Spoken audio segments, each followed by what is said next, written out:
So we even tried to get Blue Murder together lately. It just didn't work, you know. So now John, which is unbelievable, nobody knows what he's doing, you know. Let's just talk about the fact John Sykes, obviously just come out of Whitesnake. Incredible, that album that he did in 1987 and everything else. He'd been in Thin Lizzy. That was amazing. It was, yeah. You got Tony Franklin. Sorry, I was asked to do that album. Oh, were you? The Whitesnake album. I had King Cobra, and John and David came up to me at a party and said, "Can you do our next album? We'd love you to do it." And I said, "I got my own snake to deal with. I can't do it." Because in those days, when you signed to a label, especially me, I was signed to the label, not the band. I was signed. I couldn't jump ship because legally I couldn't do it. So I said, well, maybe you should get somebody else, maybe Ainsley or something.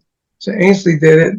And 27 million albums later, I went like, you know. But anyway, but I always loved John's playing. He was on those albums. And I loved Tony's playing when he was on the Firm. And his bass playing with the fretless, I loved it. So then I heard his new band was being put together with Ray Gillen, Cozy Powell, Tony, and John. I said, man, a freaking Cozy, he gets all the gigs. I used to bust his balls. Like somebody would ask me to join, you know, and I couldn't do it. And they got Cozy, Jeff Beck, Rainbow. Richie asked me to join. I couldn't do it. They got Cozy. So I used to bust his balls and say, "We are my professional replacement," you know. We were friends, you know. We'd laugh at it. So then I heard he was playing with this band, Blue Murder. I said, "Oh man!" And then I heard Cozy left and Ray Gillen left.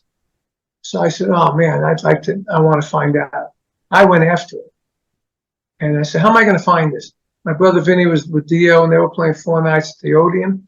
I said, "I'm going to go to England. I'm going to find out who manages this thing, and I'm gonna get into this band." So I went to England. I found out I got John Sykes' stepdad, who was part of the new management, which was where I consider we went wrong. We didn't really have a strong management team. So I got his number. I had a little rented car, and they said, "Yeah, John is here and Tony's here. We're in Blackpool, right?" I said, "Okay, how far is that from London?" He said, "I don't know, 3 hours, whatever it was." So I remember driving there, and I had one cassette. I had Permanent Vacation by Aerosmith. That's the only music I had. I listened to it the whole way. I got there at 2 or 3 in the morning, and we didn't really have cell phones then, you know. It was like, so Tony was going to meet me. He waited up at the hotel to meet me. And I met him, and the first thing we did was broke into the bar, you know, have a drink. I wasn't really a drinker, but I had a drink with him. Then the next day we went into the studio that the stepdad had in the house where John used to live. And I get there, and there's Cozy's drums in there, right? So we said, okay. So we went out to music store, came back, we smoked a little hash, you know, and then we went and played, and it was like magic. It just fit together. And I remember John saying, "Man, you got so many drum fills." He said, "Cozy had 3 or 4. He did them all the time." He said, "You got so many." You know, because I'm a study drummer, you know. I'm like, you know, I just comes out whatever I feel, you know, at the time. And Tony loved it too. So the next thing, "Well, you're in if you want it." I go, "Let's go." So that was it. So I joined the band. And then we looked for singers, like forever. We went through all these singers in LA, you know, and John was hanging out in LA, and I had this house in Northridge, and eventually he bought the house like 2 blocks away so we could always connect. And Tony, he brought Tony over. We had Nick Green as a keyboard player. We used to call it the trio with depth. You know, Nick passed away now, you know, and it was just amazing, you know. So we decided, me and Tony said, "Why don't we be a trio?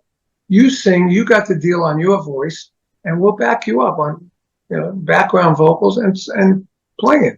So that's what we did.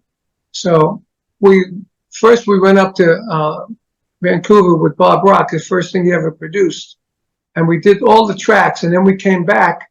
We were looking for singers, and he did that Dr. Feelgood album. Yeah. So I think he used a lot of my drum sound that we developed up there, because I had all these different bass drums and all these old bass drums. He was sampling everything. Matter of fact, I did the whole album once, and then we got such a great drum sound. Bob said, "You want to do it again?" I said, "Yeah, let's do it again," because we did everything to a click. They laid down the bass and drum, guitar and the vocal, and then I went in and did all the drums, and then they put everything on top of me. And one night, I do remember, if you got time, we did the Jelly Roll, right? Which became the single. We used to go to strip bars and get pissed and smoke, come out. I came back to the studio with all these strippers and shit, nothing was going on but partying at the time, and guys and girls, and it was this big party. And I was like, I wasn't straight, let's put it that way. So John said, "Go on, calm. We'll put the drums on Jelly Roll." I go, "Nah, man, I'm too fucked up, Just go ahead." I said, "All right." So I went in and I played it. I said, "I'll do it again tomorrow." Next day I come in, I listen to it, I said, "Wow, that sounds great." So we kept it. That's a funny thing because, we used to party every night. We come back with, all the roadies and people we met there, guys, girls, just party in the studio, and then play them some tracks, see what they thought about it, that kind of thing. But it was a great record. I mean, we went so much over budget. It was ridiculous. And it came out, I would have bet anybody my house, because we had Geffen, John Kalodner, Bob Rock producer, me, Tony, and John, Geffen Records. The only thing we didn't have was the right managers. And in those days, you needed it, to control the band, to control the record company. And we didn't have it. So we released the first song, and we pushed them to make Valley of the Kings on MTV, pushed them. It was the wrong song to push. Jelly Roll should have been the song, but we didn't do that. And it became a mess, and nothing ever happened. When it sold 250,000, when we even did 8 shows with Bon Jovi, and we were jamming like BB-8, and the people were digging it. Women, girls, the Bon Jovi fans. And it just didn't happen. Then we went to Japan. We were huge in Japan. Yeah. We did, Burn Magazine had a thing, the greatest trios all time is Jimi Hendrix, Cream, BB-8, and Blue Murder. I said, "Well, how about this? I'm in 2 of those." And Blue Murder was huge. We did 12,000 people in Tokyo, and the album went gold and platinum, whatever. I never got one, but I know it did.